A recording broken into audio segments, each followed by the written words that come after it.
First day of classes, I told myself I'm going to start this project for a very selfish reason, which is that with this project, I can dictate what kind of conversation I can have with someone. So it was like a compromise. It wasn't like my subjects were going to be my lifelong friends, but at least I can have meaningful conversations with other human beings.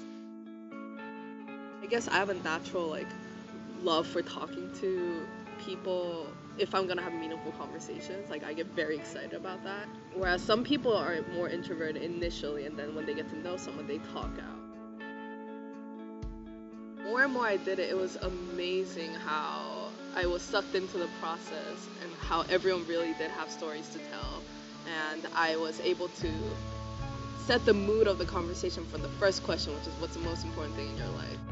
I was fascinated by how different of an answers I've gotten from that same question. Because for me, I know what's the most important thing to me. So you like unconsciously assume that people think the same way, but no, they tell me what's been on their mind the most, and everyone has different thoughts. Usually when they start talking, they point out all these like interesting things. And I was in a documentary filmmaking class last year, and my professor called it the juicy juice. Like to get the juicy juice, listen to the interesting parts and then continue like asking through that angle. Yeah, you'll be surprised how willing some people are talking and like how deprived of these conversations some people are. And I certainly started because I was deprived of these conversations. So the best part about this project is that people who read it only get a quote. I get the entire interview. My favorite one from last year is the lady who said, I want to be young. She actually ended up being this like refugee from the Nazi occupation in Paris, so she had to leave during the 40s and leave all her friends, and like that was hard. Like listening to her story about all of that.